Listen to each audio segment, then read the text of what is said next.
নমস্কার, সালাম জানিয়ে শুরু করছি আজকের আরেকটি নতুন ভিডিও।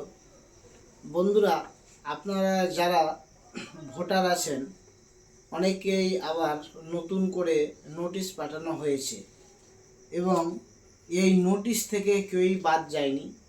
এই নোটিশ যেমন পাঠানো হয়েছে মাননীয় বিধায়ক জাকির হোসেনকে, এই নোটিশ যেমন পাঠানো হয়েছে আইনজীবীদের, কাউকে বাদ যায়নি। এমনকি আমিও জঙ্গিপুর কোর্টের আইনজীবী, আমাকেও নোটিশ পাঠানো হয়েছে। এই দেখুন সেই নোটিশ, এই আপনারা দেখতে পাচ্ছেন, এই নোটিশ আমাকেও পাঠানো হয়েছে। এবং নোটিশ পাঠানোর পরে হিয়ারিংয়ের জন্য ডাকা হয়েছে স্থানীয় বিডিও অফিস, এডিও অফিস, যার যেখানে হিয়ারিং বলে দেওয়া হয়েছে। আমাকে যেমন ডাকা হয়েছে 31 জানুয়ারি 2026, সময় সকাল 10টার সময়।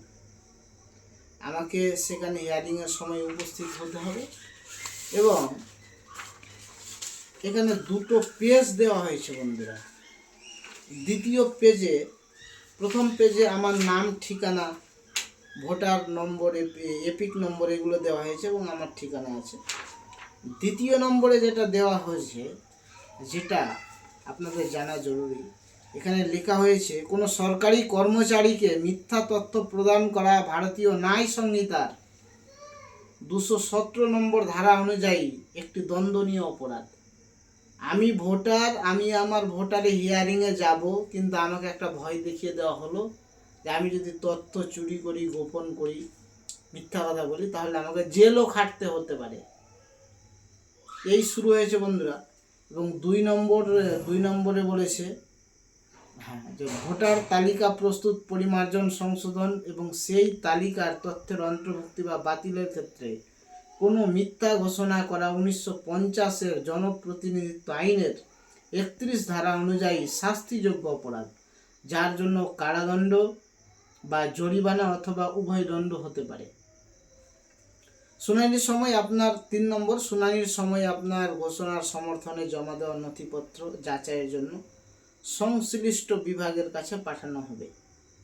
এবার দেখুন বন্ধুরা, কতগুলো নথি দেওয়া হয়েছে এবং কত তালিকা দেওয়া হয়েছে, যেখানে লেখা আছে যে কোনো পরিচয়পত্র, পেনশন পেমেন্টের অর্ডার কেন্দ্রীয় সরকারের, রাজ্য সরকার, রাষ্ট্রায়ত্ত সংস্থার যে কোনো নিয়মিত কর্মী, পেনশন প্রাপকের দেওয়া হয়েছে। আর আরেকটা দেওয়া হয়েছে স্থানীয় কর্তৃপক্ষের সার্টিফিকেট, ব্যাংকের পাসবুক, ডাকঘর, ভারতীয় জীবন বীমা নিগমের ডকুমেন্টস,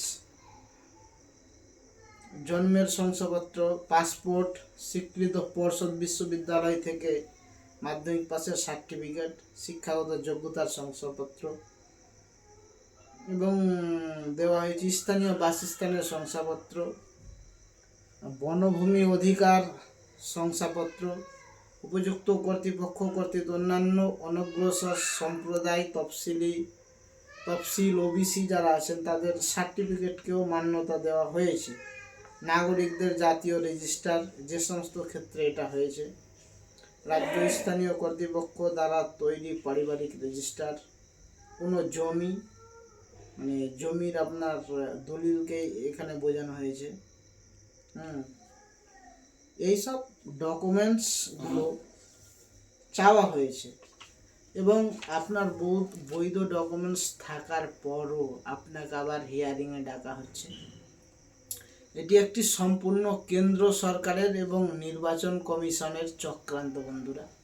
আপনাদেরকে লাইনে যেতে হবে এবং নিজের ভোটাধিকার বাঁচাতে হবে। আপনার ভোটার লিস্ট থেকে যদি নাম বাদ চলে যায়, তাহলে আপনি আর ভোটার থাকছেন না বন্ধুরা। সেই জন্য আপনাকে হিয়ারিং অবশ্যই যেতে হবে। এই কটা দিন আপনাকে সংগ্রাম করতে হবে এবং সংগ্রাম করে আপনার ভোটার লিস্টে আপনার নাম আপনাকে তুলতে হবে বন্ধুরা। নির্বাচন কমিশন যেভাবে উঠে পড়ে লেগেছে মুসলিমদের নাম কাটার জন্য, এটা একটি খুবই নেক্কারজনক এবং দুঃখজনক ঘটনা। একটা বুথে 400, 200, 300 যাকে যেরকম পাচ্ছে সেরকমভাবে নোটিশ পাঠিয়েছে এবং একটা বিধানসভায় 54 54,000, 55,000 এইভাবে নোটিশ পাঠিয়ে মানুষকে হয়রান করছে বন্ধুরা। এর জন্য আপনাদেরকে সজাগ থাকতে হবে এবং আপনার ভোটাধিকার যাতে বাঁচে সেই জন্য আপনাকে সচেষ্ট থাকতে হবে। ধন্যবাদ বন্ধুরা, সাবধানে থাকবেন, সতর্ক থাকবেন, নিজের অধিকার বাঁচান, নিজের ভোটার কার্ডকে, নিজের এপিক নম্বরকে বাঁচান। এই বলে আমি আমার বক্তব্য আজকে শেষ করছি বন্ধুরা। Thank you.